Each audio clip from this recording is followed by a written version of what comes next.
Hey there everyone, my name is Dave, also known as Wings of Wax, and today we're going to be playing Slay the Spire.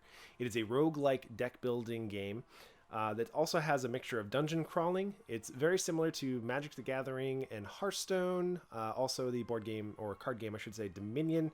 Kind of meets like Binding of Isaac. That's kind of like the roguelike aspects of the game where it's a different run and different cards to choose from every single time you play. And it has a lot of replayability, which I really like about it. I have played the game for about a week now, and I've only beaten the game twice with the Ironclad and the Silent. And by beating the game, I mean I have defeated the Heart, which is the final end boss of this game. It is extremely hard to be able to defeat it. I am no expert at this game. I'm still kind of learning everything, so I will make mistakes, I'm sure, along the way. So please forgive me for any of the mistakes, but feel free to point them out if you would like. I do appreciate constructive criticism. Because I just like trying to get better at games and trying to learn different strategies or different ways to approach certain things in the game. So if you have some expertise in this game or have some more knowledge or see something that I typically would, or I have missed, I should say, then feel free to point it out in the comments. I will most likely just check to see, what you have to offer, because like I said, I'm trying to just get better at the game. I really like playing deck builders. I really like playing card games in general. Some of you may have watched me in the past play Hearthstone or even Magic the Gathering, and I have been a huge Magic the Gathering fan for, oh my god, probably 20 odd plus years. And so yeah, this kind of game is like right up my alley. I typically do play like Binding of Isaac or card games. So yeah, that's basically what Slay the Spire is. So it is $25 on Steam right now. So if you do find any interest in this game, feel free to go check it out. Sometimes it does go on sale every like 2-ish months. Sometimes you'll find it for 50% off, which is a pretty solid deal for this game, because there's a lot of replayability, and there's also 4 characters, which we will show you right here. These are the 4 characters we get. We have the Ironclad, which kind of plays like in Hearthstone, if you ever played like Warrior. There's a lot of, you can either build it towards a defensive route where you're building up all this block, and or you could go the other direction and go just straight aggression and try to deal as much bulk damage as possible. So Ironclad's really helpful. It does start off with 80 HP and 99 gold. It also has a relic, which is just a passive ability that your character has, and it's called Burning Blood. At the end of combat, so at the end of each combat, you will heal 6 HP. In playing the Ironclad, you have to keep that in mind, this relic in mind, because it does play, I would say, a very, very important part of playing the Ironclad, knowing that you can at least take 6 damage every combat. So this is probably the one we're going to start with, but I figured I'd just show you the other ones. We have the Silent, which is a 70 HP starting, 99 gold. It has Ring of Snake. So this plays more like, if you ever played Hearthstone, it's very similar to like a rogue in Hearthstone. There's a lot of like 0 mana attacks. There's a lot of like big burst turns that you kind of do. It has a starting ability called Ring of Snake. At the start of each combat, you draw 2 additional cards. So you basically just have more options to choose from in the beginning, and you're trying to deal burst damage with the Silent. There is another way to go about this with like Poison. Poison is a fantastic ability, where basically you put poison on your enemy, and at the beginning of their turn, they take damage per the number of poison, and the poison stacks on that enemy until that enemy is dead. It does get reduced by 1 whenever it does tick to deal damage, so you got to keep that in mind. But if, say, you apply 5 damage, it'll deal 5 damage or 5 poison, I'm sorry. It'll deal 5 the first turn, the second turn it'll deal 4, then it'll deal 3 on the next turn, then it'll deal 2, and then it'll deal 1 until it's all gone. So there's a lot of like really cool synergies with the Silent as well. We also have the Defect, which is 75 starting HP, 99 gold. I think they all start with 99 gold if I'm not mistaken, but this one focuses on orbs, which are more kind of like passive abilities, I guess you could say. This one starts with Cracked Core. At the start of each combat, channel 1 lightning, and lightning at the end of your turn will deal 3 damage to a random enemy.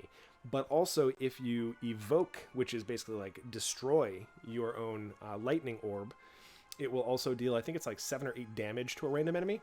So there's a lot of like neat synergies, and you can see in the picture here, this is the lightning orb right here.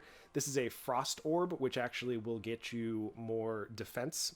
And then we have, I think this is a dark orb, if I'm not mistaken, which basically just deals a very large amount of damage when it gets destroyed. So that one's pretty powerful too. And this last one is like an energy orb. I forget exactly what it's called, but it gives you like additional energy on your turn. So energy in this game is like mana.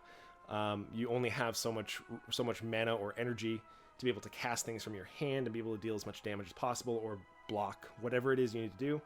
There's a lot of really cool synergies. This character I feel like is pretty tough for me to play, but it is a ton of fun because I do like in like Magic the Gathering, I love playing like token-based decks or just any decks that you can just continuously keep getting value out of, which orbs are like basically things you just continuously keep getting value out of. Like that's basically what this character is.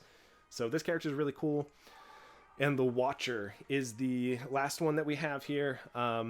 And this one starts off with 72, 99 gold, obviously. And it starts with pure water at the start of each combat. Add a miracle to your hand. And a miracle is like a lotus petal if you've ever played Magic the Gathering, which is just a 0 mana sacrifice it type of thing where you gain an additional mana or energy, I should say, in this game until end of turn to be able to use. So this character, though, is really cool because it changes between stances. And depending on what your stance is, it decides what you're going to be doing either this turn or next turn. So, like, for instance, there's Calming Stance. And Calming Stance doesn't actually do anything initially.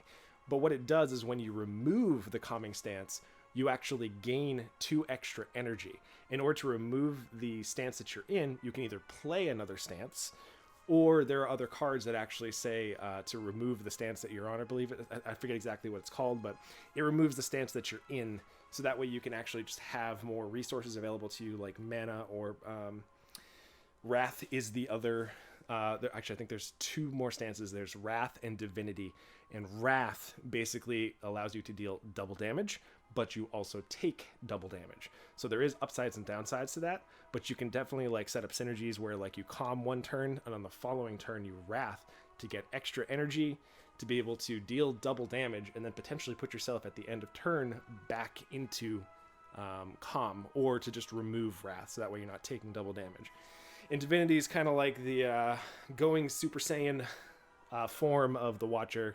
It's the final stance where when you're in Divinity, you deal triple damage and you also get 3 extra energy until end of turn to be able to use. So it's basically like going Super Saiyan in a sense, but it only lasts until end of turn. So there's a lot of like really cool synergies with all these characters.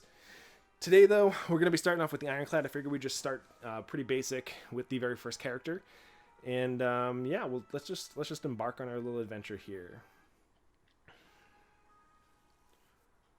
All right, so we get greeted with this whale. I forget exactly what his name is. It's something irrelevant. If you actually play the game, it will tell you what he is, but we get to talk to him, and then we have 4 options to be able to choose from.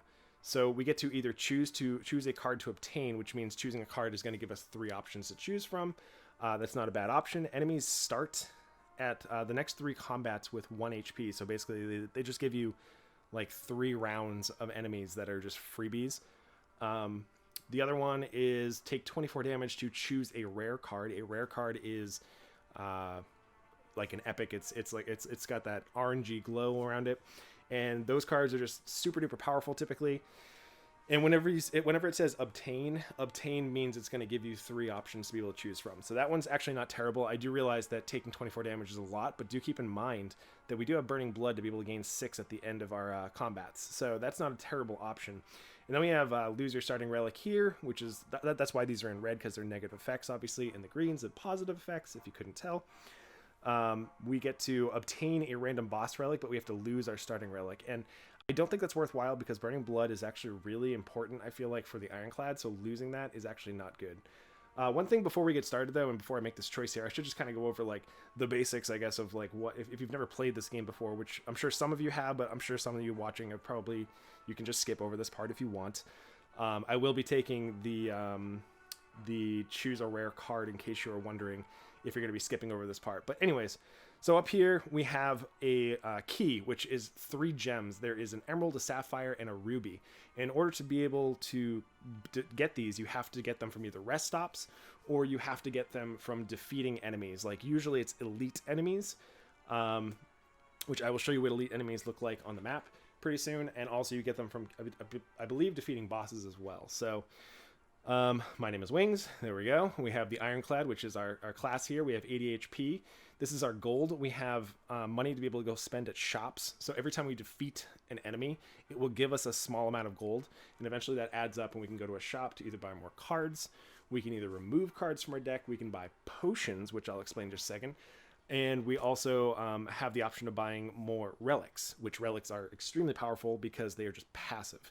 And so getting a bunch of gold to be able to go buy a really good relic, or potentially removing cards from our deck, is pretty powerful, or just having potions in general. These are our potion slots. You will see that we eventually will get potions. Typically, potions are one-time uses, so when you use them, you only get to use them once. So it's typically best to use them on either elite monsters or on bosses, but if you're in a pinch and you're about to die, then maybe it's probably worth it to be able to pop one. Typically, you want to pop a potion though, like in the beginning of combat, so that way you have more choices. There are ones that like deal damage to all enemies. There are ones that give you dexterity. Dexterity increases like your blocks and stuff like that over time. And there are also ones that like you get to choose, obtain a card, and it'll be free. Like you'll see eventually when we actually go through the runs what different potions there are and how we'll actually use them, because using potions in this game is very, very important, and it should not be overlooked, because that is typically how you get a better fight. You get a better chance at killing a big enemy like an elite or a boss. We have our map here, which this will actually be looking at in just a second. And it's basically, this is the dungeon crawling aspect where we're trying to work our way all the way up to be able to defeat this boss. This artwork shows me that this is going to be the slime boss, so that's something to keep in mind, which once we get there, I'll be able to show it to you. But before I get into the map, this is also your deck. These are all the cards that you start off with in your opening deck. So we have 5 strikes, which are just 1 mana, deal 6 damage. They're attacks. We have 1 mana, defends, that are skills. So skills are things that are not attacks in the game that actually help you. And this one gains 5 blocks. That means we can prevent 5 damage dealt to us on that turn. And basically the best card that we have at the moment is Bash. And it's 2 mana for an attack, and it deals 8 damage and applies 2 vulnerability, which you can see over here. Next to this, I can't really point at, but vulnerable creatures take 50% more damage. That's not double damage. That's 50% more damage. Double damage would be 100%, in case you were wondering. So yeah, that is the rundown. I will be taking the choose a rare card. I'm okay with taking 24 damage here to try to find something that's going to be maybe a workaround card in the beginning of this game. So I think that's worthwhile to take. Okay, all 3 of these are actually pretty decent. So we have Immolate, which is 2 mana for an attack, deal 21 damage to all enemies, and we add a burn to our discard pile, which is, as you can see to the side here, a burn is a status. There are statuses and there are curses in this game, and those are cards that are typically unplayable. And for the most part, they add negative effects. This status is unplayable, so there's nothing. It's just a dead draw. We can't do anything with it, so that's basically all it is. But it says at the end of your turn, take 2 damage. So if burn is still in your hand, then you will take 2 damage at the end of turn, which is a downside. But honestly, dealing 21 damage to all enemies is really powerful. You will find that when you fight against small mobs, that dealing 21 damage might actually just kill all the enemies, or at least deal half of their health, which is really powerful. Juggernaut's really good too. It's probably the weakest one out of this group here, but 2 mana for a power. And what a power card is it's kind of like an enchantment in Magic the Gathering, or an artifact, I should say, one of the two. They just stay on the battlefield and become a passive ability. It does cost mana to be able to play them, but they do generate some type of value as the game progresses. This one doesn't do anything initially when you play it, which is kind of the reason why powers, I feel like you shouldn't value super duper highly, because they don't always, like especially expensive mana cost wise ones, you want to be able to do stuff in your turn. So usually 1 and 2 mana or 0 mana powers are the ones you typically go for, as long as they benefit your deck. But the 3 mana ones, if they don't do anything necessarily up front, then you could be wasting an entire turn, because you only start with 3 energy, 3 mana at the start of every single turn. So you could just be blowing an entire turn and not defending yourself, not moving the game forward to be able to attack. It's tough to pick a 3 mana do nothing in the beginning, but there are situations where it actually is important to be able to do that. So this one is, whenever you gain block, you deal 5 damage to a random enemy, which, if we're going for like a strictly defensive deck, I could definitely see this becoming a really powerful card. But I think I'm going to pass on. We have double tap, 1 mana for a skill. This turn, your next attack is played twice. So in order for like us to get value out of this one, we would need a lot of like 2 mana, deal a bunch of damage cards, which you saw with Bash being able to get 16 damage plus 4 vulnerability. So that means my opponents, since they're going to have 4, every vulnerability stays on them for 1 turn. So if there's 4, that means for the next 4 turns, they will be vulnerable, which means they take 50% more damage. So the turn that I apply this counts as the first turn, and then it just ticks down from there until eventually they're out of vulnerability. So double tap is really good. I think I'm going to take Immolate, though. I think that is going to be really good for us in the beginning of this game. Towards later on, like if this was the second or third act, I'd probably consider taking this double tap, just because this does really well with a lot of the upgrades that I feel like Ironclad has, which is a lot of 2 mana deal a bunch of damage cards. So double tap is like good if you're looking for longer term, but for right now, I think I'm going to go with Immolate, just because I feel like it's going to help us out in the first 1 or 2 acts especially. We did take our damage here, by the way, so keep that in mind. So this is our map. And like I said, at the top, we have the final boss that we're trying to get to. We have our legend, which is kind of like our key to our map here. So we have elite enemies, which you'll see here. These are elite enemies. These are hard enemies to be able to fight. And the risk to reward ratio is, if you kill them, you will get a relic. And relics are extremely important in this game. You don't 100% have to focus on killing elites all the time, but I would recommend it, especially for the first 2 acts. I would say on the 3rd act is when you probably don't want to fight elites, because for every act there's a different series of elites that you potentially could fight against. And on act 3 there is one called the Nemesis, which is a really struggle bus of a boss or an elite to be able to fight through. It's really, really difficult, but there are certain decks that definitely could just plow through him really easy. So enemies are just like common enemies that we fight against. By the way, if we fight against either an elite or an enemy, we should be able to get gold, and we also should be able to obtain a card, which, when I said before, obtaining means we get an option of 3 cards to be able to choose to put in our deck. You do have the option, though, which you really should keep this in mind, is to skip. If there is nothing that stands out that is super duper important to your deck, then you can skip. And that is very important in this game, because you want to keep your deck, which we have 11 cards in our deck right now. We want to keep your deck as low as possible. If you can keep it below 30 cards, I would say below 25 cards, you're in a pretty good spot, because that means your deck is focused and trying to find its better cards that you have actually been, selectively picking. And you can find them more often and cast them more often against enemies. So the larger your deck is, it's usually the worse, because you're going to have inconsistent draws. So you're not going to be able to find, those defends when you need to on those turns, or those attacks when you need them on those turns, and so on and so forth. So it's important to keep that in mind when you're actually choosing cards, to make sure you choose wisely and skip wisely. We also have rests. Rest stops are basically either places where we can go to upgrade cards, or we can go to regenerate health. Usually it's about 30-ish%, I think, of your health it'll regenerate. But whenever you upgrade a card, I can show you here, because actually the first 2 cards we're going to be looking to upgrade is either Immolate or Bash.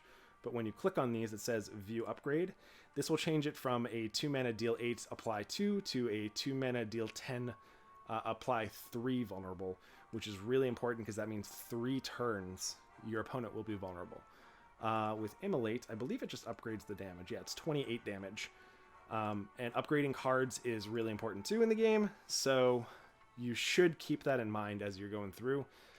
Make sure you don't just apply random.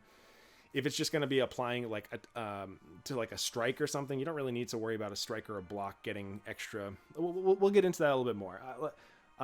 You're looking for things that will help you longer, will help the longevity of the game basically as you're playing, and upgrading a strike or a defend or just something that has a raw stat increase isn't typically what you would want to shoot for. There is some instances where that's different, but like I said, we'll eventually cover over that stuff. We do have treasures. Treasures are just places where you find relics. That's really all that you do for the encounter there. And we have merchants, which is where like I was saying, it's the shop where we go and buy and spend our gold to be able to get better resources to upgrade our deck or remove cards from our deck or get better relics or potions or, stuff like that. And unknowns are the last one. And basically unknowns can have any of these 5 different things here inside of them. And the reason why that's good is because you have the potential of finding more treasure. So that is why I like to go for unknowns. Also, when you go to unknowns, there are like these, I don't know if I would call them like mini games, but they're like, there's an extra place that you would be able to go to, and it gives you like choices to like upgrade your deck. There are negative things though, that like if you slip and fall, you'll actually deal damage to yourself, and or maybe like you there's an extra layer of one of these key things that you can be able to like, find in there, rather than just the merchant, the treasure, the rest, the enemy, and the elite. There's also one more, but those actually help you drastically throughout the game. So what I'm looking for here is, because I'm in Act 1, I really want to fight as many elites as possible. I think this is the act where you do want to fight as many elites. And because you see this one glowing here, so what that means is when you fight him and you kill him, you will get 2 relics. That could be a relic like this. You can't actually get duplicate relics, by the way.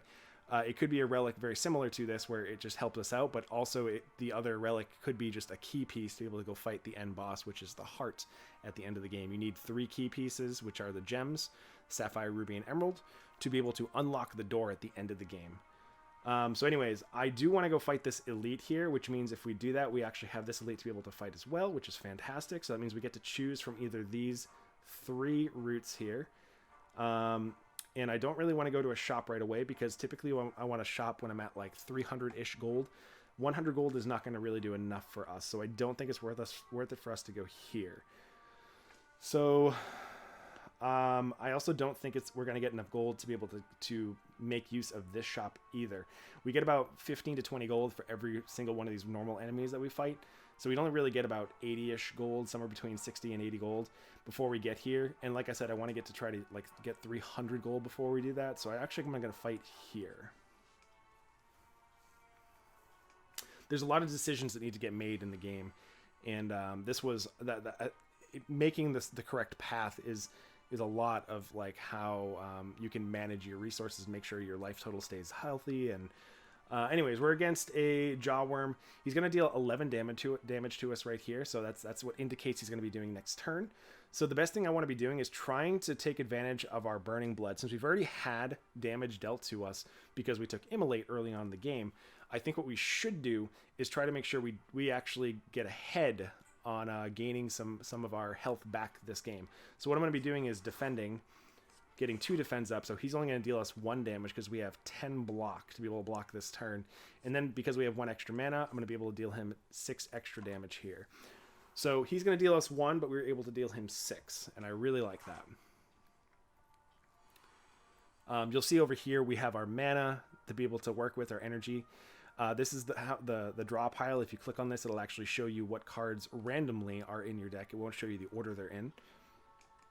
And over here is your discard pile, which will show you what you have played and discard. And your discard pile gets shuffled. Whenever you run out of cards in your deck, your discard pile will get shuffled and put back into your deck to start afresh, just like any other deck building game. But just in case you haven't played a deck building game before, that is how it's done. So we're going to just apply weakness and deal damage to him.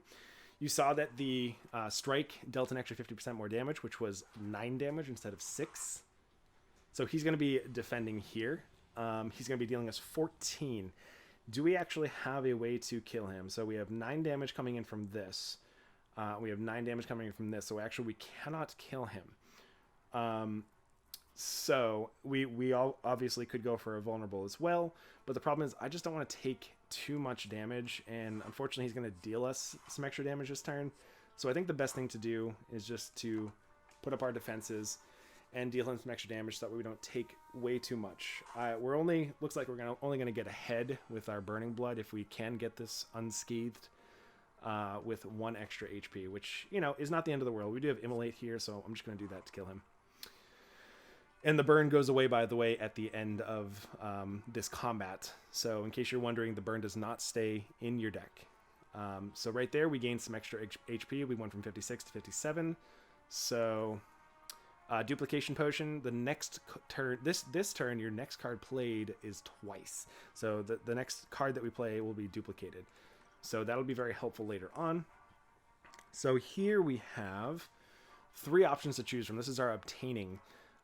We have Infernal Blade, which is 1 mana for a skill. Add a random attack into your hand. It costs 0 this turn, and you exhaust Infernal Blade.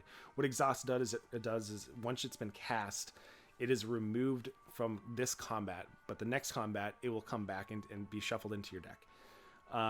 So this is actually really powerful. We have Fire Breathing, which is 1 mana for a power. So like I said, it's like a static ability where it's just like an enchantment or an artifact in Magic the Gathering. And this one says, whenever you draw a status or curse card, deal 6 damage to all enemies. So this gets really powerful like towards the end of the game, but in the beginning of the game, we don't have a lot of statuses and curses that we tend to find. So right now, I wouldn't say this is a dead card because we actually do have Immolate, which does put a burn, which is technically, I believe, a status. We don't have enough to be able to warrant, I feel like, going for this Fire Breathing early. So I think we pass on this for now. But later on in the game, like Act 2, 3, 4, this might be something we try to pick up because eventually when we get to the bosses, they typically do, some elites and some bosses do put statuses and curses into your deck, and just to have free rolling damage every time you draw a negative effect to yourself, basically, is very beneficial. So the other one is Wild Strike, which actually shows us a status card, which is Wound. For 1 mana, we deal 12, and we shuffle a wound into our draw pile. So this is a really powerful card, too. I do like dealing the 12, and honestly, the wound typically doesn't matter too much when we draw it. It is just a dead draw. It's like a blank card, basically, when you draw it. So instead of, if you draw 5 and one of them was to be a wound, you'd basically only have, like, I would say 4 cards in hand, but you do have the wound in your hand. It just doesn't do anything. Wild Strike is not terrible, but I actually like Infernal Blade, especially because if you upgrade this card, it goes from 1 mana to 0 mana, which means every time we have it, we have a 0 mana random attack, and I really like that. So I think I'm going to take Infernal Blade here. Next up, we have a question mark, so it could, like I said, be anything. Excuse me, I need some water. Oh my goodness. All right, we have Living Wall. As you come to a dead end and begin to turn around, walls slam down from the ceiling, trapping you. 3 faces materialize from the walls and speak, "Forget what you know, and I'll let you go. I require change to see a new space. If you want to pass me, then you must grow." So then we get 3 options here. Forget, change, and grow. Forget is remove a card from your deck, which it will remove it forever from your deck, which just thins out your deck, which is not a terrible option. We have Transform, which is from change. Transform a card. What Transform does is you choose a card in your deck, and basically you spin the roulette wheel because it changes it and transforms it into something random from the Ironclad card pool. And this is decent because you could do this to technically like a strike or a defend, which are just basic cards, and you could turn it into anything random else. The only reason why I'm not going to take this is because I tend to gravitate against randomness in my deck. I'm sorry, my cat is now crawling onto my lap. We also have Grow, which is probably the one I'm going to go with here, which is upgrade a card in your deck. And upgrading is just making sure that the card is just going to get more powerful. Can you get comfy? Thank you. So we have, I'm going to choose upgrade here, and then it's basically just a choice of like which one do we want to go with. So I'm choosing between either Bash, Infernal Blade, or Immolate, because I typically do not choose to upgrade strikes and defends, because I typically try to get rid of them, or something else. Maybe they get upgraded in the future. I'm not sure, but I'm not going to choose to upgrade them unless it's like last resort. So then I get a choice between Bash, Infernal Blade, and Immolate. And typically I would go for the Bash to be able to upgrade, but I also really like Infernal Blade here to be a 0 mana card, so that way we can actually get more value in all of the turns that we draw it. So I think I'm going to go for the Infernal Blade here. Immolate was also a really good choice, just dealing, I think it was 28 damage, is also just a really powerful effect as well. Yes, hello. So we have Loose. Loose. I have no idea what these are called, but English is hard. So let's see. We have Defense Curl is what they start with, which is a curl up. And it means when they get first attacked, the very first time, they gain block. And this one says 4 block. This one says 5 block. So basically we just want to hit them once, let them chill, and go from there. So the first thing I'm going to do, though, is go for the Infernal Blade. See what we get. We get a Clash, which Clash is a 0 mana, deal 14. But the only way you can deal 14 is if we have only attacks in our hand. And we do have 3 attacks here, so I'm going to defend because I was going to defend anyways this turn. And we actually have a Clash. So what I'm going to do, actually, is just kill this one. And then we have 2 mana left to be able to deal some extra damage to this defense curl worm caterpillar looking loose thing. So next turn we should be able to kill this as long as we draw a way to be able to deal extra damage. We did, so we'll just immolate him. He is set aflame. That went pretty well. So typically those are pretty easy though to be able to deal with, so it's nothing like, you know. So we do have 3 options here. We have Pommel Strike, which is a 1 mana attack, and it deals 9 damage, and you draw a card. We have Dual Wield, which is 1 mana for a skill. Choose an attack or power card. Add a copy of that to your hand. And we have Sword Boomerang, which is 1 mana, deal 3 damage to 3 random enemies. I'm sorry, 3 damage to a random enemy 3 times. So the best card here, like I said, I'm not really a big fan of random, so I typically gravitate against this or towards something else. Whenever I see a random card, I typically just don't grab it. So Dual Wield is fine, but I think it's really only good when you have 0 mana cards in your deck or just extra skills that are just super duper powerful. I don't really like spending 1 mana to do nothing in a sense early on in the game. Maybe late in the game this is worthwhile to pick up because when this gets upgraded it actually says choose an attack and power card, add 2 copies to your hand when it gets upgraded. And Pommel Strike actually when it gets upgraded is a 1 mana deal 10 and you draw 2. So just drawing cards and being able to have more options for your turns I think is really beneficial. So let's move on to the next fight here. We have a Cultist, and what these guys do is you'll see this blue flame here. He is going to use, he's using Strategic, which this enemy intends to use a buff. And what the buff does for this guy is every turn he will increase his strength +3. And strength permanently increases your damage based on the number of strength that you have for every turn for the remainder of combat. So if he's going to be giving +3, that means the first turn is going to have +3 damage, second turn is going to be +6 damage, third turn is going to be +9, and so we have to basically just kill this guy as quickly as we possibly can. Let's start with the Infernal Blade, though. We get an uppercut, which we will do, but I do want to bash first to be able to apply the vulnerable here. So what uppercut does is it's typically a 2 mana card, and it says deal 13, apply 1 weak and 1 vulnerable. We already know what vulnerable does, but weak, what it does is it makes your opponent deal 25% less damage on their next turn. And that's based on the number that they have. So if it's 2, that means for the next 2 turns, obviously. So we're just going to try to deal as much damage as we possibly can. Like I said, he's not actually attacking us this turn. And it looks like we might be able to just kill him next turn as long as we draw 2 strikes here.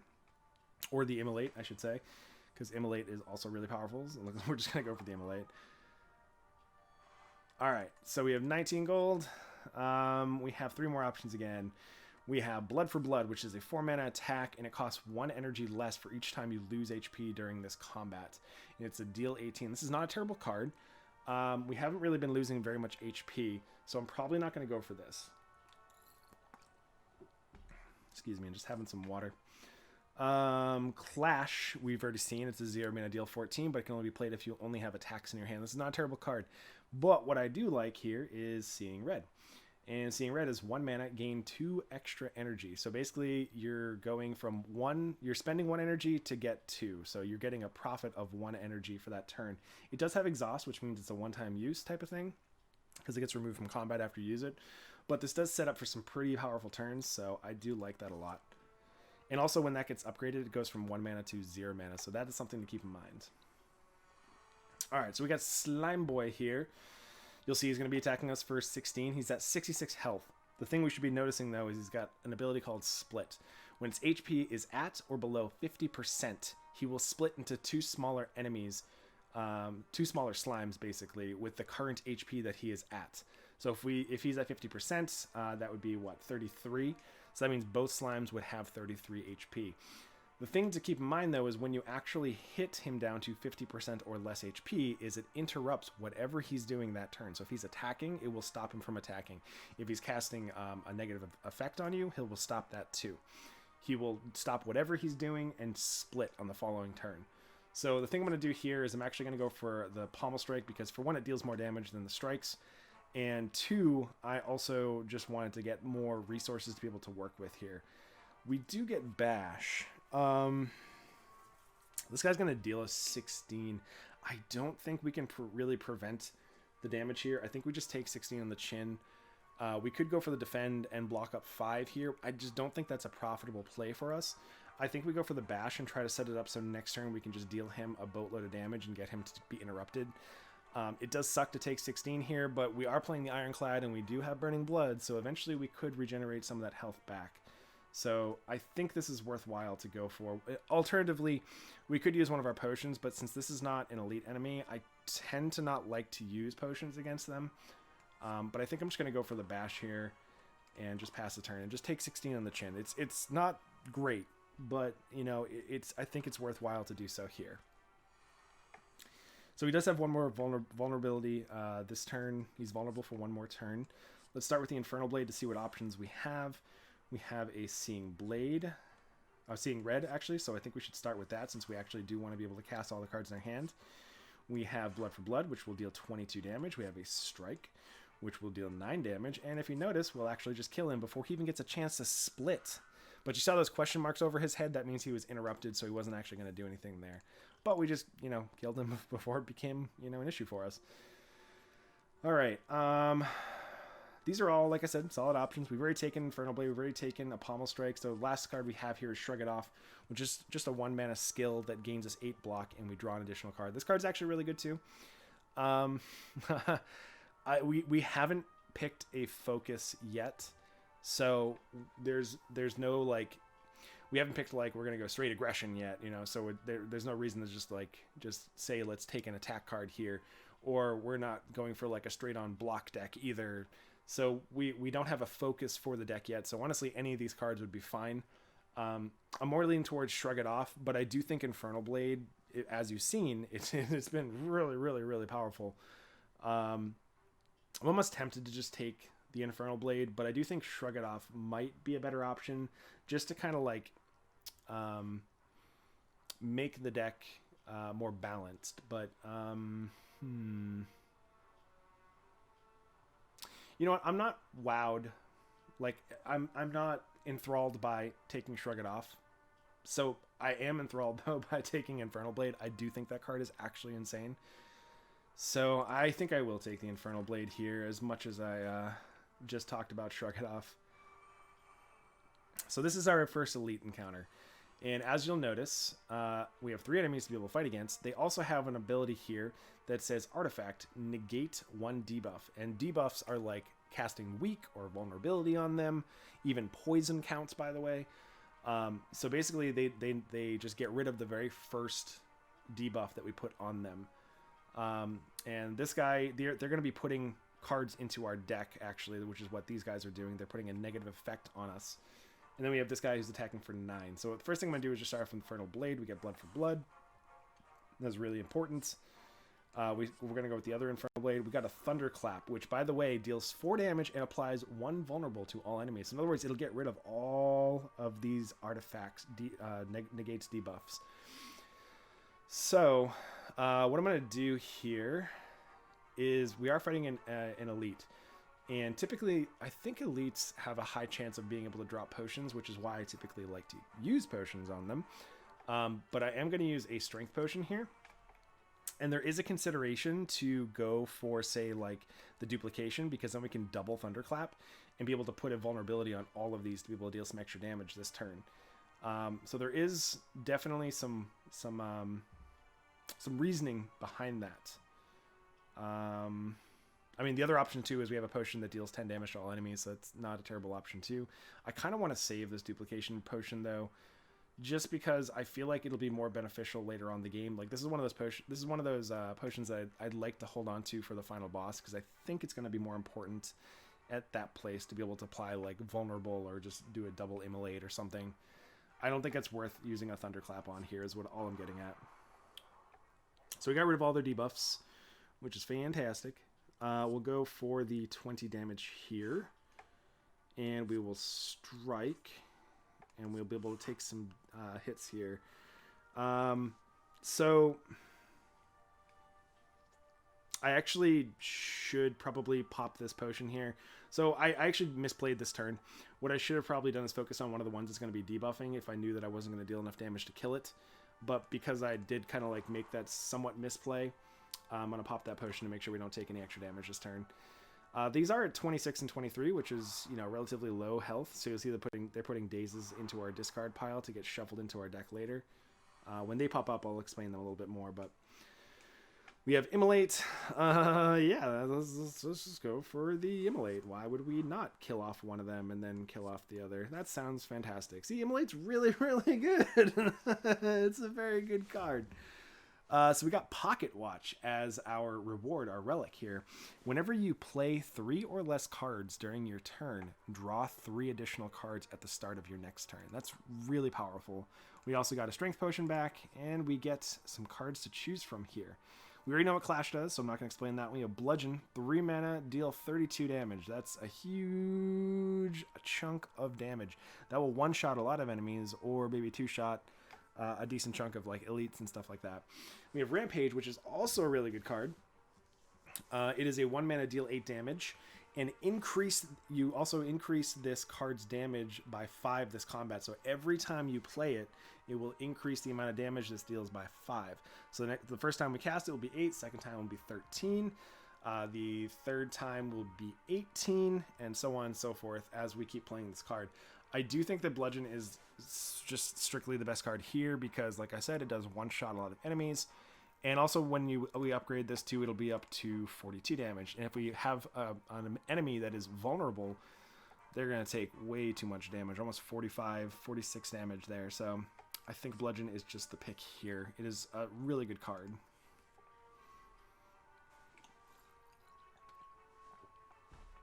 Okay, so we are in the lab. You find yourself in a room filled with racks of test tubes, beakers, flasks, forceps, pinch clamps, stirring rods, tongs, goggles, funnels, pipettes, cylinders, condensers, and even a rare spiral tube of glass. Ooh. Why do you know the name of all these tools? It doesn't matter. You take a look around. Let's find some potions. All right, so we have some pretty decent ones. So we have a colorless potion. It is a choose 1 of 3 random colorless cards and add to your hand. It costs 0 this turn. So basically we get a free card if we want that. We have Distilled Chaos, which is play the top 3 cards of your draw pile. And when it says play the top 3 cards, that means that you don't spend any mana on them. So that's a pretty decent one. We also have Gambler's Brew, which is definitely one I'm not going to be taking here. It says discard any number of cards, then draw that many cards. So it basically just replaces your hand if you don't like your hand. In this situation, though, Gambler's Brew is just worse than these other options. And I think Distilled Chaos is just a strictly better card, or better potion for us than the colorless potion. Colorless potion is really, really good. There are a lot of fantastic, colorless cards. So this actually is a really good option. But I just like playing 3 cards for free, especially since we know what our deck has. It makes sense to be able to go for that. It's too bad. I wish we got that potions thing after this fight, but, you know, beggars can't be choosers. Okay, so we have Senior Gremlin Knob, and he has Metallicize, which means at the beginning of its turn, it's going to gain 4 block. It also is going to be using Strategic, which is adding a buff, which the buff, by the way, is whenever I cast a skill, he will get +2 strength permanently for the rest of the fight. So he'll deal 2 extra damage for every skill. So every time I cast like a block or something, yeah, it gets a little out of hand really quick. I would like to Infernal Blade, but at the same time, Bludgeon is just, you know, 32 damage here. Let's just try to kill him as quickly as possible. That is the ultimate goal. I could go for any of these. Maybe I should have gone for the Strength Potion there before I actually went for the Bludgeon, because that's probably the way we would have killed him a lot quicker. I don't think going for a Distilled Chaos, because we do have, you know, a lot of like defense and stuff like that, like dead cards in the deck. So I'm not sure that would have been worth it.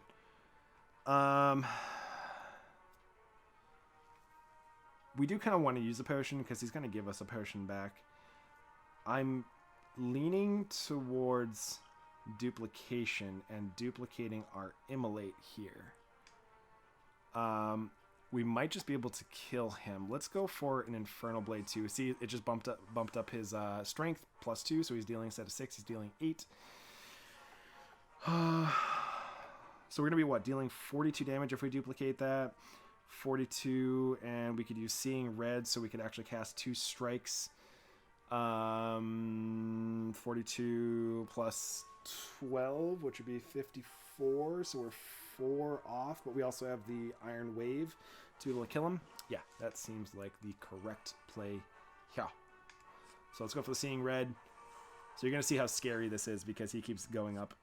But did that not duplicate? Excuse me? Did I miss something? Hello? Hello? How did that not kill you? What? Did I miss something there? I feel like I missed something there. We're gonna take 7 here for some odd reason. Did I misread that card? I thought that said duplicate the next card I chose. That was weird. Okay, well, we're just gonna kill him. I'm not sure what happened there. I might have just misread that. So we have 25 golds anyways. I'll probably watch that on the replay. Let's see. Whenever Ancient Tea Set is the relic we got here, which is whenever you enter a rest site, start the next combat with 2 extra energy. It's an okay ability to be able to have, but more importantly, we get some decent cards to be able to choose from here. Burning Pact is 1 mana, exhaust 1 card, so we get to choose a card to exhaust, which means we're just going to be not necessarily weakening our deck, but making it so that way we can draw the better cards more often. So I'm actually not I'm not opposed to Burning Pact, but we've already seen what Pommel Strike does, and we already have one too, so I don't think that's going to be the pick here. It is a good card, and I don't mind taking multiples of it, but Spot Weakness here is an incredible card. It is 1 mana for a skill. If the enemy intends to attack, you gain 3 permanent strength, which is very, very good, because if we're going to be dealing lots and lots of damage, then Spot Weakness giving us extra strength. This also doesn't exhaust, which means every time we draw this, we could potentially get 3 extra strength. So Spot Weakness is fantastic addition to our deck here. We also got a potion too, by the way, called Liquid Bronze, which gains 3 thorns, which thorns basically just means whenever we receive damage from an enemy, they will also get dealt per the number of thorns we have, which is 3. So we also get some gold here, and we have Anchor or Sapphire. So typically I don't take, I only take the gems if our relic that we're offered is not good, or it's not going to be super duper beneficial. This one actually I think will be beneficial because we'll start each combat with 10 block, and that's going to be very important, I feel like, for fighting off mobs here.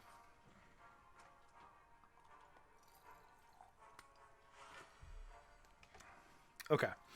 So we have a bunch of slimies. Let's start with an Infernal Blade here. See what we get. We get an Anger, which is a 0 mana, deal 6, and whenever we play it, we add a copy to our discard pile. So it just keeps duplicating itself over the course of the longevity of the game. I think we should spot weakness. And we should probably... We could be able to kill enough enemies, I feel like, once we get a spot weakness rolling. So let's point at an enemy here. We're going to spot weakness, which will give us some strength for the rest of the game. We also have 10 starting block here because of our anchor. So we don't have to really worry about taking too much damage. As long as we take out one of these 5 damage guys out of the way first, then we should be in pretty good shape. And I think instead of going for a bash here, I'm going to go for an Infernal Blade and hope we can get something decent. That's not terrible. I kind of wish it was a little better, but, you know... Yeah, that was kind of wimpy. Well, we're not going to take any damage because of the Iron Wave. The Iron Wave, it will give us 5 block and deal 8 damage. So we're not going to take any damage here. So that's at least good to know. I do think we should take out this 14 here. This is 8 damage. Yeah, we should just take out the big guy because we can. And we can't just, like, one-shot any of these, so... That's the unfortunate thing. Is I was looking at it. I don't really want to use a potion to be able to do that, so... for 9... I think we just strike one of the 13s to be able to get him down. I guess probably the best option, so that way next turn we have the option to be able to killing him. There was definitely a reason, or we could have actually like taken damage on one of these, because most likely one of these will attack next turn, and these guys will power up or do a block. They're all attacking. Well, I'm sorry, but not sorry. Immolate will just kill all of you. Yeah, Immolate's very powerful, if you couldn't tell. Alright, so the only new card here is Cleave, which is 1 mana for an attack. It deals 8 damage to all enemies. It is a very powerful card, too. I really like it a lot. Since we already have an Immolate, I think I'm going to go for the Shrug It Off here, just to get some more extra defense. Wild Strike is also a really good option, but I think I would take a Cleave over a Wild Strike if I were to choose an attack this time. But I think because we're not focused yet, let's go for the Shrug It Off. Alright, so this guy is a Slaver, and there is an elite version, by the way, of Slavers, where you have to fight 3 of them in the, I believe, 2nd act, if I'm not mistaken.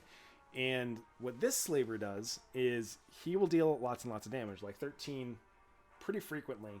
But when he's not dealing damage, this is the one that has like a harpoon almost. The harpoon one, you also see the netting here. That also is a dead giveaway. He casts a spell called Entangle, which prevents me from attacking for a turn. But you'll see that when he actually puts a debuff on himself. So for the first thing we'll do here is I think we'll just spot weakness. I could go for the bash and just set it up so that way we'll take 3 damage, which means as long as we don't take any more damage for the remainder of the fight, we will still be net positive 3 extra health at the end of this combat. And that will set us up so that way for the next turn we could try to kill him. We do have +3 strength because of the spot weakness. So I think that is a reasonable thing to do here. The other option was obviously to just not take any damage, but I feel like that was just the best case scenario for us. I just want to kill him as quickly as possible because he deals a lot of damage. He's only going to deal 8 this time, so we're actually not looking too bad. Let's go for the Infernal Blade here first. We have Fiendfire. Well, I get to show you how cool this card is. I really hope we actually get this later on as like an actual card for our deck. But right now, it's a 0 mana, but typically it costs 2. And this one is upgraded, but actually, no, it's not upgraded. It's just got plus from our strength. But typically it would deal 7 for every card we exhaust from our hand. And it exhausts all cards from our hand. It also has exhaust, which means it's a one-time use. But basically, it deals damage per the number of cards in your hand and will exhaust all of them, which means you don't get to see them for the rest of combat. But what this will do is exhaust all the cards in their hand and end combat immediately. Okie dokie den. So we have 3 cards. You've already seen Iron Wave, which is the gain, block, and deal damage. This is a fine card. It's not like a wowzer, amazing card to add to the deck. We also have Armaments, which is a 1-mana skill, gain 5 block, and upgrade a card in your hand for the rest of combat. So you saw how we've been upgrading cards whenever we go. We've actually only upgraded, I think, 1 card so far. Well, you haven't seen us go to a campfire yet, but basically at campfires you have the choice of either upgrading cards, which you can only upgrade a card once. It cannot be upgraded multiple times unless the card says that it can be upgraded multiple times, which there are a couple in the game. But for the most part, just about every card can only be upgraded once. But this will make it so that the upgraded card stays upgraded for the remainder of combat. So this is actually really powerful. The other thing that I should note here is this card is actually insane when it's upgraded, because it's 1 mana, gain 5 block, upgrade all cards in your hand for the rest of the game. So that means the other 4 cards in your hand, typically because you draw 5, will be upgraded for the remainder of that combat. And that is really powerful because more upgraded effects means you deal more damage, you take less damage, so on and so forth. So that's why Armaments is really powerful. Intimidate is also a card. It is. I shouldn't say that because that just sounds demeaning towards Intimidate. But Intimidate is just 0 mana skill. Apply 1 week to all enemies. This has exhaust, which means it's a one-time use. Weakened creatures deal 25% less attack damage. This is actually a pretty powerful card too. It does cost 0 mana. Here though, I have to go with the Armaments and just hope we find a campfire soon so I can upgrade it.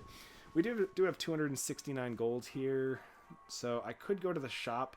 I kind of want to wait until I have over 300 before I decide to do that though. So I actually do want to hit this campfire too to upgrade that Armament. So this just sounds like a much better choice for us. So he's going to be dealing 10. We have 10 block because of the anchor. Thank baby Jesus. So let's just go for the bludgeon here and deal a crap ton of damage to him. And next turn we should be able to just, clean the floor with him. Just all we needed is 3 strikes? Yeah, I was thinking 2, but he's at 14. So let's go for the Infernal Blade first. We have Reckless Charge. Reckless Charge, 0 mana, deal 7 damage. And you shuffle a Dazed into your draw pile. So it has a negative effect to it. This typically does cost 0 mana, by the way, so just in case you are wondering. But let's go for that. And we don't actually have another strike, so I do have to go for this. And we have Carnage, which is usually a 2 mana, deal 20, and it has Ethereal. And Ethereal is a new ability that we haven't seen yet, so I should point this out. Ethereal means when you draw it, if by the end of turn, if you haven't cast it the first turn you draw this, it will be exhausted. So it'll be removed from combat if you don't play it the turn that you have it in your hand. So we're just going to play it and kill him. So what those thieves do, by the way, which we didn't really get to see, we did. Right here it says 15 gold stolen back, because every time they attack us, they actually get 15 of our gold, and they try to run away with it. So you want to kill them as quickly as possible. So we have Twin Strike, which actually only 2 of these are new cards. We have Twin Strike, which is a 1 mana, deal 5 damage twice. So basically a 1 mana, deal 10, which is really powerful. We have Pummel, which is 1 mana, deal 2 damage 4 times. So we have 8 damage here. This is actually a pretty powerful card. I know it looks worse than Twin Strike, which right now it is. But once it gets upgraded or you have strength bonuses, you deal more damage technically with Pummel than you do with Twin Strike. And we already have the 1 mana gain 3 strength if an enemy is attacking. I can't think of what the name of it is right now, but that actually would be beneficial to this Pummel. But I actually think we're going to be taking Rampage here, and that is deal 8 damage. We've already read this card, but deal 8 damage and increase its damage by 5 every time you use this, basically. So the longer the fight goes, the better that card will become. And let's go to the rest stop. We don't really need to heal. We're at 79 out of 80. So let's go for the Smith. You'll also see we have a rest option, which you'll see it says heal for 30% of your max HP, which is 24. And it also has Recall, which means we get a Ruby key. So that'll go up here and be able to unlock the door later. I think we're going to have to Smith, though, because I'm itching for some armaments. It's just it's the most powerful upgrade we can do right now. We're also getting another fire in just a second too. So let's deal with this combat first. Let's go for the Infernal. See what that has to offer for us. We get Heavy Blade. So this is a new card. This is actually one of those 2-mana cards typically. And it says deal 14 damage. But also if we have any strength bonuses, it affects this card by 3 times. So if we have 1 strength bonus, it'll actually be +3 strength bonus to this. If we have 2, it'll be +6, so on and so forth. So hopefully that clears things up a little bit. Let's go for the Shrug It Off because we have another attacks in our hand. And I kind of want to draw another attack. I want to be able to kill this potentially because he is a pain in the rumpkus. Oh, yeah, let's just deal damage to this guy because I'm hoping to be able to kill him quickly. And honestly, it doesn't really matter if we do anything here. This is just BM at this moment, but bad mannering for those that don't know what BM is. Sorry, I'm showing my my boomer. Anyways, we have armaments here, which is actually fantastic. We can only deal 12 technically, which 12 plus 8, which would be 20. So we can't actually kill this guy this turn. So we should actually go for the blocks. We will block up there and be able to block here. We saw that all these turn from white into green, which means they also have a plus symbol. And that means they do extra things. That's what all upgrading does. Is it turns weaker cards to become better cards. So let's go for the defend here. So we go up to 9. So we're only going to take 1 damage here. And I do want to use the rampage over the strike here because if we draw this again, we want it to deal extra damage. That would be the major reasoning here. What do you have for us? So they're dealing 20 damage, which means they're dead, correct? Yes, because we have Immolate. And now you get to see the power again of Immolate. And yeah, deal 21. And the last thing we need to do is just deal 7 damage. So rip-a-ronies. We go up to full HP, by the way, too. So that's an incredible fight for us. Okay. We have the option of Heavy Blade, which is, like I said, 2 mana, deal 14. Strength affects this card 3 times. So, obviously, I had already explained that before, so I'm not going to explain it again. We have Entrench, which is 2 mana for a skill, double your block. That is actually a pretty powerful card, but we do need kind of like a block synergy to be able to go for that. That if we picked Entrench, we would then now go for a more defensive approach. The issue is we've already taken cards like Bludgeon and Immolate, which means I don't think that Entrench is really going to be worthwhile to us. We also took Infernal Blades, which I guess Infernal Blades technically could go into the defensive deck as well, because you can turn them into free attack damage, which, you know, is still pretty powerful. Spot Weakness also technically could go into a defensive deck as well. We just don't have a way to like carry over any of our block. So I'm not really looking to go for Entrench here. We just don't have a ton of synergies to go with this. Shrug It Off would be a synergy to go with this, but I do think that Heavy Blade might just be the best option here. Or honestly, taking nothing is actually an option too. I feel like, I don't think we need Shrug It Off, but Shrug It Off is definitely worthwhile because it does replace itself. Because it draws a card, so we get more options later on. The only issue I see is that we already have 20 cards in our deck. And right now the weakest cards are obviously and always going to be defense and strikes. And the cards that I'm always happy to see are basically everything else. And I'm not super duper excited to see an extra Shrug It Off here, nor am I excited to see an Entrench here, nor am I really excited to see a Heavy Blade, because we only have one way to really buff it. Heavy Blade is fine though. I feel like it's between Shrug It Off and Heavy Blade, but if I'm not like super duper excited to see either of these, I'm almost tempted to just skip here. So I'm actually going to skip a card, which is the first time I think you see me do that. So, well, we're at full HP, so I can either recall, which is gain a key, or I can smith.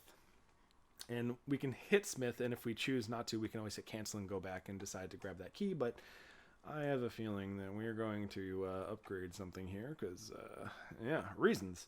Because upgrading cards is fantastic for the remainder of our run. So I think it is very important to be able to get early upgrades. The best early upgrade we could have gotten was armaments, to be honest, because, you know, it upgrades our cards in our deck for however long the fight goes on, basically. So here we have some options. I could either upgrade a Bash, which is fine. It would be a 2-mana, deal 10 and apply 3 vulnerable. We have Bludgeon, which will deal 42 damage. I'm only doing this off of memory, by the way. I'm not gonna, I would show you, but a 2-mana, deal 28, I believe. Actually, I can see that one. Yes, I do want to look at that one. That one is deal 28, because I don't really get Immolate all that often, so 28 damage is not bad. We could go for another free Infernal Blade, which would be 0 mana. We have Seeing Red, which will also turn into 0 mana, by the way. I'm not really going to go for the Rampage. Just extra damage isn't really worthwhile to me. I like making cards cheaper for the longevity of the game. And that's typically like what I try to go for whenever I choose a card, is if it's just like buffing like its attack, the strength of the card, the damage of the card, or the block of the card, I typically stray away from upgrading. The only really exception, I guess, would be like Immolate and Bludgeon, because they do deal in extraordinary amount of damage when you do upgrade them. So I'm just probably going to go for the Infernal Blade here, because I like free attacks. And to have 2 upgraded Infernal Strikes or whatever, Infernal Blades, are going to be, I think, really important for a lot of these matches. Okay, so we'll first of all, let's introduce. We have the Slime Boss, which I love his little hat here. I feel like all he's doing is just missing a cigar. But so this, just like the other slime that you had seen previous, not the little ones, but the medium-sized one, also have the split ability, which is whenever it's at 50% HP or less, it splits into 2 smaller slimes, but at the current HP of the Slime Boss when it splits. So the plan is, he's starting at 140, is to get him down to about 71-ish and try to prevent as much damage as possible for that turn, and then on the next turn just deal a crap ton of damage, so that way we can get him below 70, interrupt whatever he's doing that turn, and ultimately make the slimes that he gets split into even weaker. So that is ultimately what our goal is. Whether or not that actually happens is going to be a different story. We should definitely pop a strength here. This is when we actually want to start using our potions. I could use a thorns, but he's not attacking this turn. He's actually casting a negative effect on us, which is what strategic is, and this little swirlies. It looks like Void from Binding of Isaac, which is an amazing spacebar ability, but that's a different game. Yeah, I mean, like, I don't even know what I'm looking at. Like, we're just casting attacks. We have no other option, so let's just use the most powerful ones first. I also didn't want to go, by the way, for this Distilled Chaos to play the top 3 cards of our deck first, and that's because he wasn't attacking us. And the reason being is because we could get defends off of those Distilled Chaos, and if that's the case, then I would want to get benefit out of actually getting defend and block up. He's not attacking, so Spot Weakness actually is a dead card here. We do have armaments, so I think we should go for the armaments first. I could go for drawing cards here, but I actually think making like Seeing Red be able to be 0 mana, as well as be able to draw 2 cards that I could potentially cast 1 additional card here. He's not attacking, so Shrug It Off actually doesn't matter to me right now. So I think I'm just going to armaments first and then go for the Pommel Strike. So he's at 79. I am pretty tempted to deal 8 damage to him and just pass the turn. We could bash, but the bash would set him over that 70, and I kind of want to just try to deal more damage to him. So he's 1 damage away from being able to split. I could easily go for the Seeing Red and bash here, but I actually think I should just pass. And the reason being is because I'm trying to get his life total even lower, so that way when he actually does split, that the mini slimes are going to be even smaller. So let's start off with the Infernal Blades. Okay, so we get a new card called Perfected Strike. It is typically 2 mana, by the way, but this time it is 0, and it deals 24 damage, which means it actually technically I think deals 6. Is it 6 or is it 8? It's like 6 or 8 damage, and then it's +2 for every strike card in our deck. So that is going to be insane and a ton of damage for us. So yeah, let's go with the Pommel Strike first, because we could draw potentially a vulnerable card, which we did not. So Perfected Strike, and then we just bludgeon him. And you'll notice, because we made that really smart play of trying to get him to 71 HP, now when he splits, we're going to have 2 slimes that are at 2 HP each. So, in other words, our boss is just going to get annihilated. Or, some should say, immolated. Woo! I couldn't help myself, sorry. 100 gold is what we get. Also, we get a rare card. Oh, boy. Oh, is it my birthday? I think it might be. So, okay, let's go over the cards first. We've already read off Double Tap. We've already read off Fiend Fire. We also get Berserk 2, which is a 0 mana power. So it stays on you like a static ability, like an enchantment or an artifact. And you gain 2 vulnerable, which means I would take 50% more damage for the next 2 turns. But the trade-off to that is every turn I get an additional energy to work with. This is actually a really powerful card.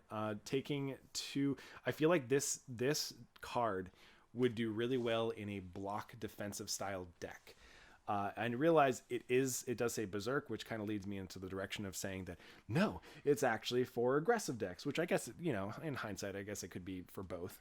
But if you can actually prevent the damage being dealt to you, that's kind of the reason why I feel like Berserk would do really well in a block style deck, which this deck is not.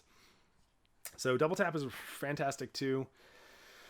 The next attack you play is twice, which we do have a 3 mana bludgeon, so we can't really take advantage of that because we don't have the extra energy to be able to do that. So I think I'm going to stray away from this. We do have a couple of cards, obviously, that would work out pretty beneficial to this Double Tap, as well as the Infernal Blades, actually, that work pretty well with this, because we could get a random, really powerful card. Also, Immolate is not a bad choice either. I should probably point that out. So there's some solid reasonings why we should probably take Double Tap here. But I'm a big fan of Fiend Fire. Although, I should take into consideration here what our deck actually looks like first. Because typically when I take Fiend Fire, I already have cards that draw me a bunch of cards. So there's a card called Battle Trance, which is 0 mana, and you draw 3 cards, but you can no longer draw cards for the remainder of that turn. Whereas I don't really have actually many cards here that draw me, except for 1 Pommel Strike, it looks like, and 1 Shrug It Off, which is not very many. So now that I'm actually looking at my deck, I don't think this is a Fiend Fire deck. As much as I love to take Fiend Fire here, I actually think I'm taking Double Tap. Typically I would be taking this card though, but that's because I value Battle Trances and stuff like that really highly, which is the 0 mana draw 3s. But I haven't seen any, so we're going to go for Double Tap, because Double Tap is just really, really, really, really, really, really, really powerful, dealing basically double damage. And then we get a choice here of 3 relics. We have Sacred Bark, which is double the effectiveness of potions. So this would be 6 thorns. This would be 6 free cards. We have Tiny House, which upon pickup obtains 1 free potion. We get a free 50 gold. We get a free max HP raise by 5. We get a free obtaining a card, which means we get a choice of 3 cards. And we get 1 random card in our deck is upgraded. And this is a fine option if there wasn't a Slaver's Collar here. And that one says, during boss and elite combats, we get an additional energy to spend at the start of our turn, which means we can just deal more damage. We can cast larger things. We can cast things like Bludgeon plus another. Plus we could double tap Bludgeon in a single turn. That is incredible to have an extra mana to be able to work with every single turn, because you've noticed we've had 5 cards in our hand, but we haven't had enough mana to be able to actually cast all 5 cards. So Slaver's Caller against bosses and elites is going to be superb for us. So that is Act 1 for us. We are now following on to the city, which is Act 2, which you guys will have to tune in next time, because I'm going to have to end the episode here. We're already an hour deep into this episode, and it's been a really fun one, to be honest. We've had some really cool synergies, a lot of really fun immolating experiences. I've honestly just been having a blast playing this game. Like I said, I've only been playing it for about a week. There are probably tons of misplays that I made during this video in general. And like I said, as long as you are nice about it and constructive about it, I am a-okay with you pointing out my mistakes, because I want to learn. I want to learn from you. So with that being said, thank you everybody for watching. Hopefully you enjoyed this content. And if you did, be sure to like and subscribe, because it will greatly tell me if this is the type of content you want to keep seeing. And if it is, I am more than happy to keep playing this game, because right now it is consumed every ounce of free time that I have. And honestly, I don't have a lot of free time. I run 3 businesses right now of my own, and they consume a lot of my time. So any free hour or two that I can find, I have been playing this game however long that I can, with I probably lost way too much sleep over playing this. I do realize this game has been out for 2 years and I'm a little late to the party, but man, this game is a ton of fun. So without further ado, thank you so much for watching. I have so many nice things to say about it, but I could go on for days. So have yourself a great day. Thank you so much for watching. Good luck and grind on, everyone.